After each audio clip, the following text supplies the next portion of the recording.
Hello, everyone. This is Jimmy Cultist, back again with another logic video.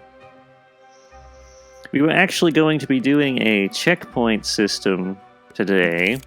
How to make a constant checkpoint that, doesn't change even if you enter another level. But sadly, we ran into difficulties. But we will be covering how to make, lives and game overs.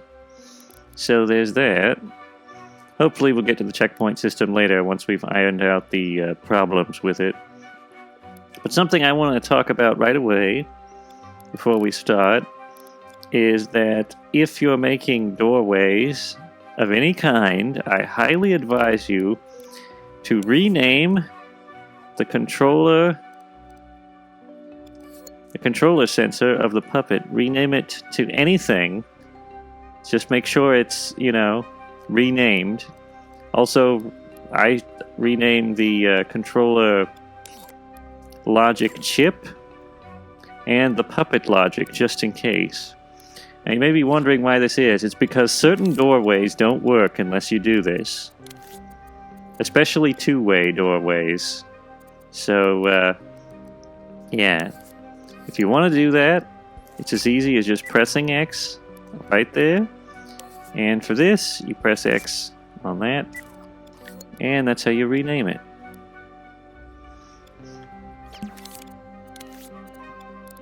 Of course, open up the tweak menu first with L1 and square. But without further ado, let's get down to business. First things first, we're going to need a customary block for mounting logic on. Always gotta have a block. Reduce the detail, not gonna be visible. Not gonna be collidable. You might save it with the puppet. If you're gonna make the puppet an asset and save it separately, like this, save as a new creation. I advise grouping this with the puppet. But, yeah, we're not going to do that in this particular demonstration. I call this lives. We could also just call it variables. Because there's lots of other stuff you would put in here if you were making a game besides the life count. But the lives are going to be controlled by a variable set to persist in Dream.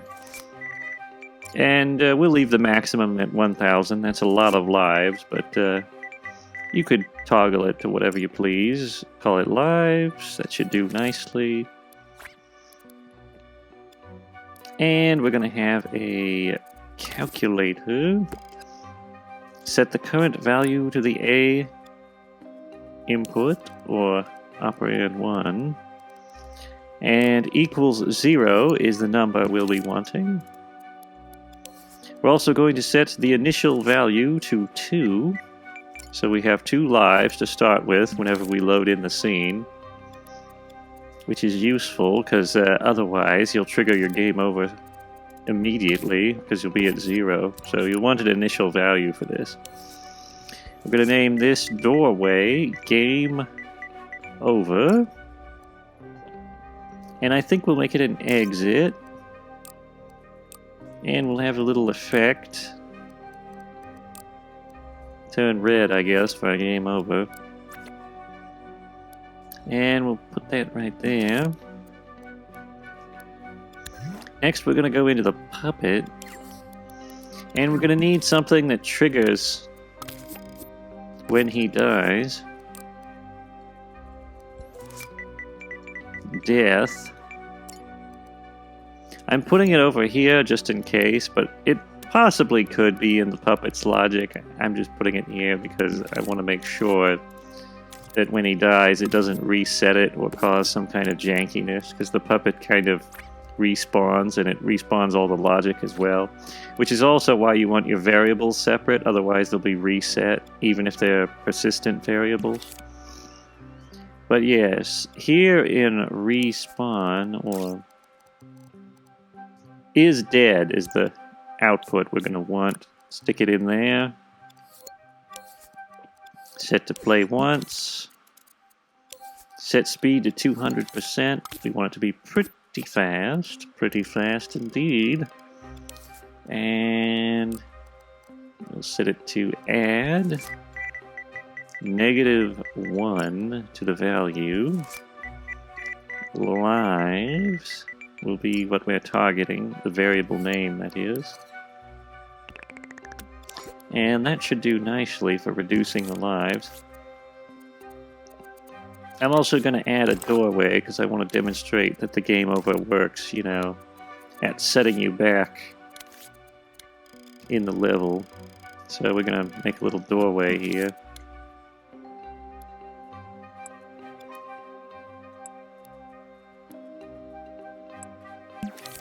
Or maybe a big doorway, depending on your definition.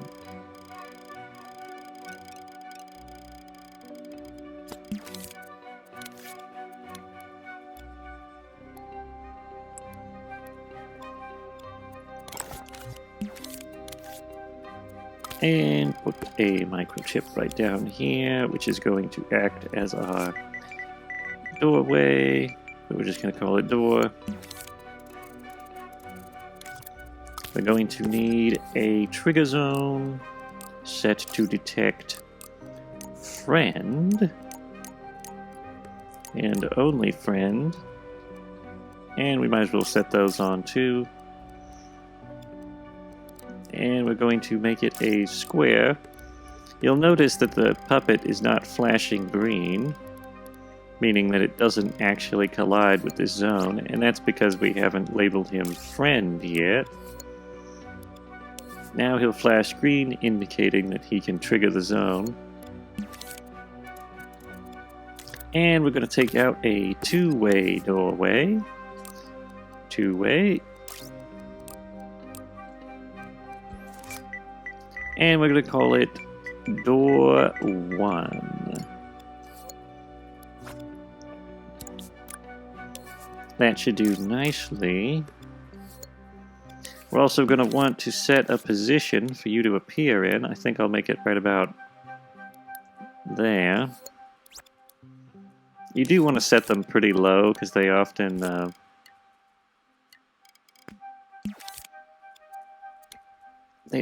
overshoot where you expect the puppet to appear, so you want to set them close to the ground.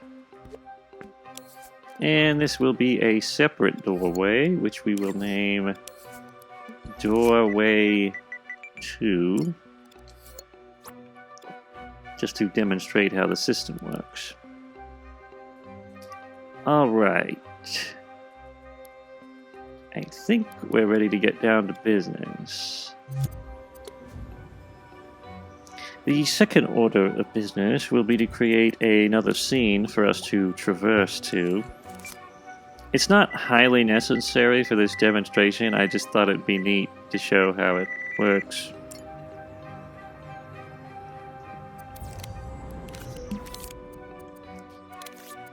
Alright, since this is properly labeled as Doorway 2, we'll just turn it around to create the illusion that we're in a new location. Move our puppet over here. Delete that because we won't be needing it. Better leave the lives variable box. Don't delete it. We're gonna need that.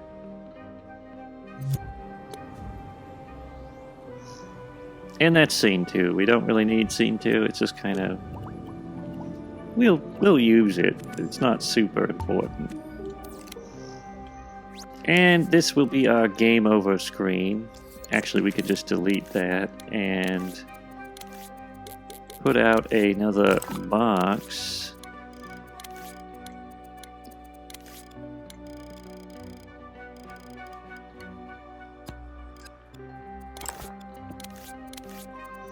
Like so. We can reduce the detail. I don't think it will really matter. There's nothing else going to be in this scene besides this block. So it's not super important. And I guess this will be our game over. Microchip. take out a camera, pull it back. It doesn't really matter where it's positioned because it's not going to see anything. At least not for our game over. If you were making a more complex one, the positioning and camera work might actually matter, but in the case of ours, it's going to be a pitch black location with no visible, you know, anything.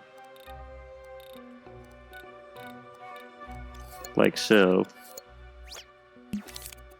And we are going to take out a NOT gate to power the camera. Make sure it's set to cut. We're going to take out a timeline.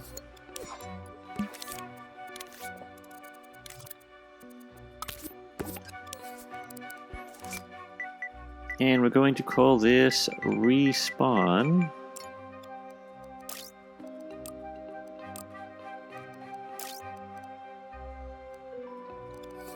Going to make it an exit. Set it to sustain, now that I think about it. And we're going to take out a text displayer, call it game over. At least that's what we're going to type into the box. It's not what we're naming it, that's just what we're...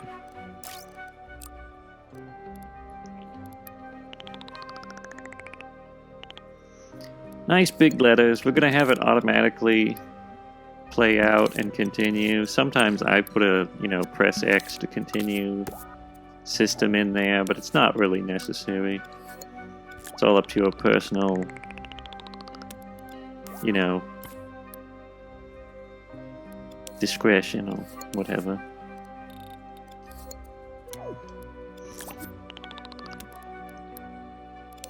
Like so.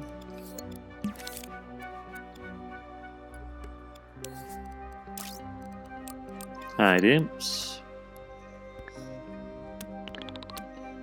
And that should do nicely. One other thing I would like to remind you about, though. If you are creating this system, when you return to the scene, you will be at 0 lives, and it will trigger the game over doorway. So it'll just send you right back here, causing an endless loop of game overs, unless you reset your lives to a minimum number. So, 0, not -10. Just put out the variable, set it to persist in Dream, and we're going to add a little variable modifier as close to the beginning of the timeline as possible, so that, you know, if you have a skip feature, it'll probably be triggered anyway before you can skip. Just to make sure that you have your lives reset to 2. Add lives. Perfect.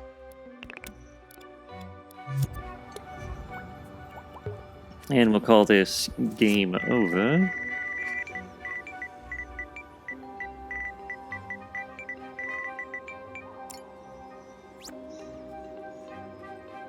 Should work nicely. And we are going to make a dream, aka a game, to demonstrate our logic. Oh, we'll have to add more scenes. Scene 2 and game over. Now let's properly connect everything. Game over is going to go in here. This unlabeled entrance that is naturally created when you have no two-way doorways. Don't know why that is, but it's cool, I guess. And we're going to connect door 2 to door 2, kind of self-explanatory. We're going to make the starting doorway our checkpoint of sorts, so if you die in level 2, you're going to restart in scene 1 in the first doorway. And let's just call this Drem.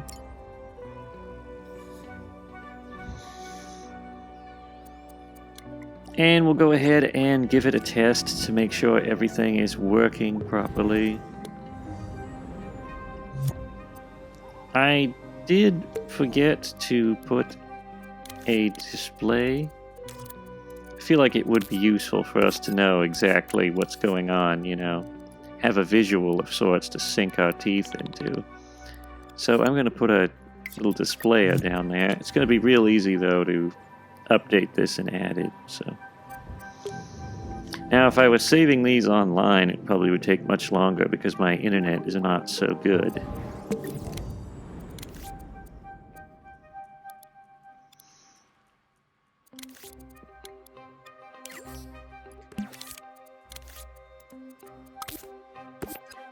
If you ever wonder why I'm slow to get things out, that's probably why. The internet is not particularly good.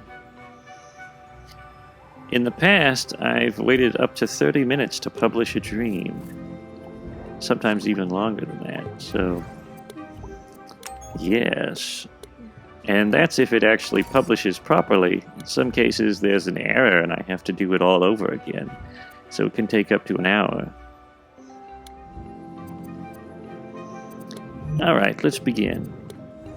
There's our lives displayed. As you can see, when we die, we lose a life. We also restart at the checkpoint. But we're going to go through this doorway. And now we're in another scene, and we're going to die just to demonstrate the game over system.